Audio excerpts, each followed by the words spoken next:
గ్రామంలో కంగ్టీ మండల్లో సంగారెడ్డికి రావడం జరిగింది.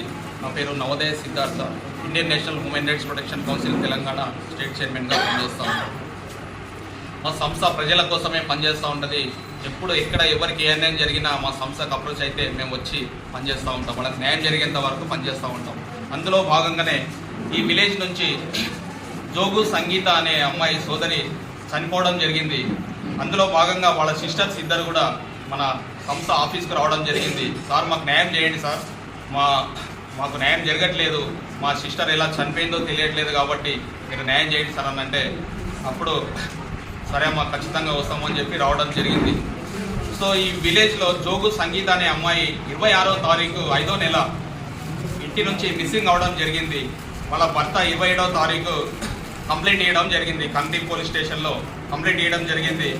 సో పోలీస్ వాళ్ళు కంప్లైంట్ రిసీవ్ చేసుకొని ఆ అమ్మాయిని ఎక్కడుందనేది కూడా కనీసం ట్రేస్ చేయకుండా, ఎటు పోయిందో తెలియదు, ఏం జరిగిందో తెలియదు, కంప్లైంట్ తీసుకున్నారు, మేము వచ్చినప్పుడు చెప్తాము, కనిపించినప్పుడు చెప్తామని చెప్పేసి పోలీస్ ఆఫీసర్లు నిర్లక్ష్యం చేయడం వల్ల, ఆ అమ్మాయి ట్రేస్ చేయకపోవడం వల్ల కొంతమంది దుండగులు ఆ అమ్మాయికి చెయ్యి కట్ చేసి ఆ అమ్మాయిని కిరాతకంగా ముఖం పైన యాసిడ్ లాంటిది ఏదో ఆయిల్ పోసి చనిపోయిన స్థితిలో కనిపించడం జరిగింది.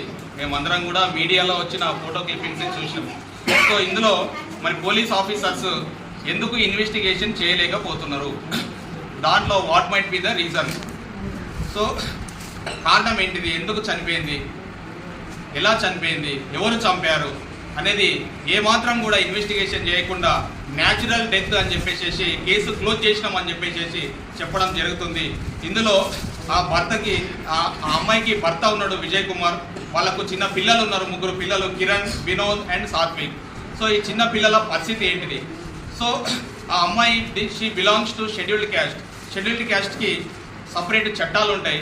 అంటే షెడ్యూల్ క్యాస్ట్లో పుట్టిన అమ్మాయికి చనిపోతే పోలీస్ ఆఫీసర్స్ పట్టించుకోరా? వాళ్ళకి ఏమన్నా సపరేట్ చట్టాలు ఉంటాయా? అవి ఎంక్వైరీ చేయరా? అంటే వాళ్ళ బతుకు కాదా? చావుకి వాల్యూ లేదా?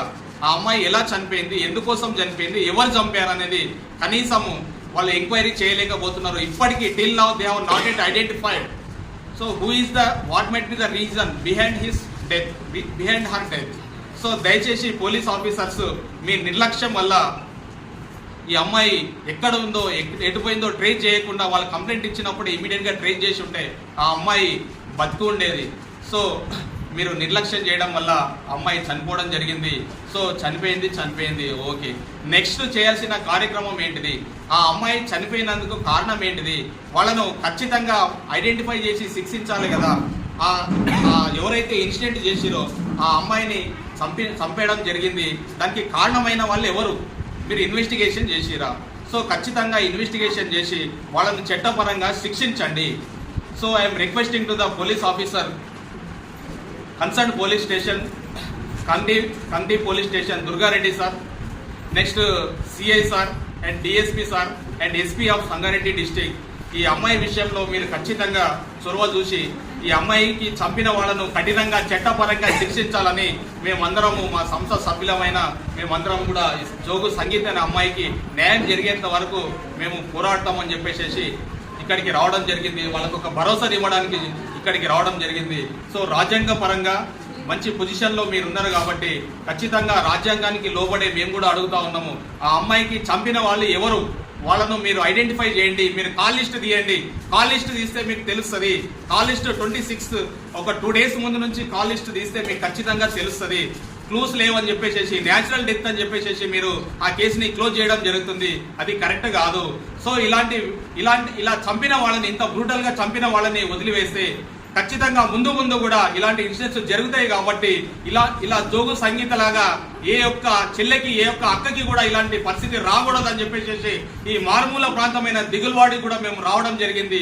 ఇలాగా ఇంకెవరికి కూడా జరగకూడదని మీరు కూడా ఖచ్చితంగా మీ రూల్ పొజిషన్ మీద, మీ చట్టానికి లోబడి వాళ్ళని కఠినంగా శిక్షించాలని చెప్పేసి కోరుకోవడం జరుగుతుంది. సో అమ్మాయికి, వీళ్ళ ఫ్యామిలీకి 3 చిన్న పిల్లలు ఉన్నారు.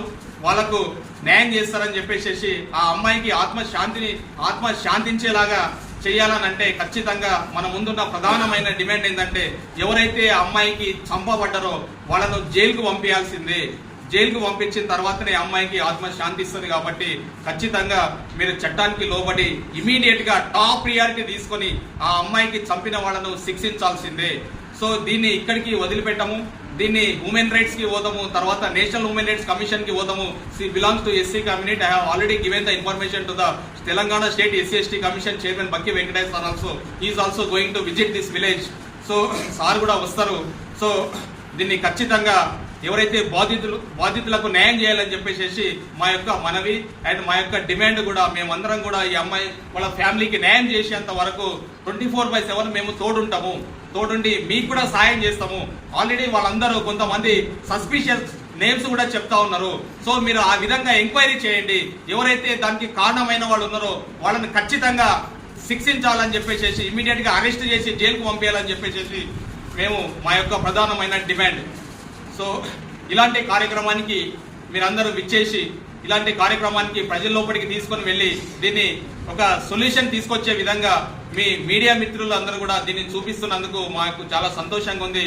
సో ఇక్కడికి వచ్చినందుకు మీడియా మిత్రులందరికీ కూడా మరొకసారి ధన్యవాదాలు తెలుపుకుంటూ ఇక్కడికి ఇలాంటి కార్యక్రమాలు కావచ్చు, ఇలాంటి ఇన్సిడెంట్స్ మీరు ఖచ్చితంగా చూపించాలి.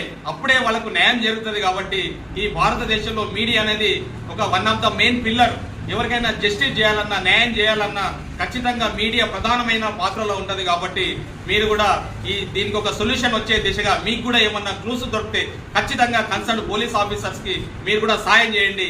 మేము కూడా చేస్తాము. మా దగ్గర కూడా లాయర్స్ ఉన్నారు, మేము కూడా సాయం చేస్తాము. సో దయచేసి ఇలా ఫ్యామిలీకి న్యాయం చేసేంత వరకు మనం అందరం కూడా వాళ్ళ వెంటనే ఉండి పనిచేద్దాము.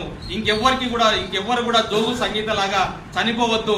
ఎవరైనా ఇలాంటి ఆలోచన వచ్చినా కూడా వాళ్ళ ఆలోచనలను మనం చంపేయాలని చెప్పేసి ఇలాంటి ఇన్సిడెంట్స్ ఎవరు కూడా ముందు జరగొద్దని కోరుకుంటున్నాం. కాబట్టి మీరందరూ కూడా కఠినంగా వాళ్ళకు శిక్షించాలని చెప్పేసి కోరుకోవడం జరుగుతుంది.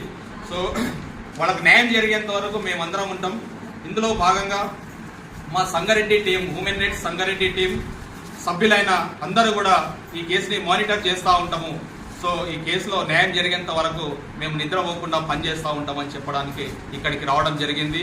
ఈ ఫ్యామిలీకి కూడా మేము ఉన్నామని భరోసా ఇవ్వడానికి మేము రావడం జరిగింది. సో మా సంస్థ మీకు ఎల్ల వేళలా భరోసా ఉంటుందాము. ఒకసారి నిలవడము. మా సంస్థ ఎల్ల వేళలలో విజయ్ కుమార్ మీకు న్యాయం చేసేంత వరకు మా సంస్థ ఎప్పటికీ కూడా ఉంటుంది. మేము కేసు కూడా మా దగ్గర లాయర్స్ ఉన్నారు. ఫ్రీ ఆఫ్ చార్జ్గా మేము పనిచేస్తాము. మీ కేసులు కూడా వాదిస్తాము. ఎవరైతే ఈ శిక్షకు అర్హులు ఉన్నారో, ఎవరైతే చేసిరో వాళ్ళని ఖచ్చితంగా శిక్షించేంత వరకు మా సంస్థ ఉంటుంది. మీరు అధైర్యపడొద్దు. మీకు ఎవరైనా బెదిరించినా సరే మాకు చెప్పాలి. ఎవరైనా బెదిరించినా, ఏ పోలీస్ ఆఫీసర్ కూడా మిమ్మల్ని కొట్టినా సరే, తిట్టినా సరే, మిమ్మల్ని మీరు ఏదైనా కంప్లైంట్ ఇస్తే తీసుకోకపోయినా మీరు మాకు చెప్పాలి. మేము ఖచ్చితంగా వాళ్ళకు అడుగుతాము, మాట్లాడతాము. ఎందుకంటే అందరూ సమానమే, చట్టం ముందు అందరూ సమానమే. కాబట్టి